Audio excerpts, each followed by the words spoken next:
So isa sa rason guys kung bakit walang amoy yung babuyan natin, so nakakatulong po ang ipa ng palay. Yan, nagtatambak po ako paikot sa buong kulungan. So ang ipa ng palay, nakaka-absorb siya sa mga hindi kanais-nais na amoy. So malaking tulong po siya guys.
So papakita ko sa inyo guys kung ano yung ipa ng palay na sinasabi ko. Yan.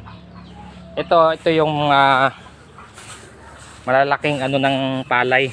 Yung pag giniling yung palay, ito yung mga malalaki. Meron pang mas maliit dito. Pakita nyo ba guys yan.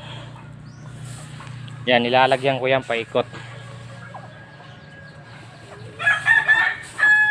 Yan, nakakatulong po yan para maibsan yung amoy.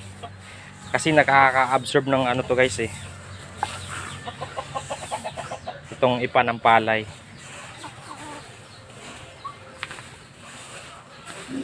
At the same time, enjoy pa yung mga manok ko. Yan. Diba? Tignan nyo guys. So kung meron kayong malapit na ano, rice mill, so pwede nyo gawin to guys. Yan, maganda yan, paikot sa babuyan.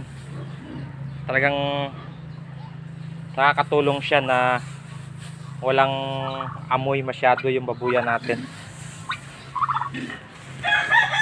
So yan lang guys, konting idea lang.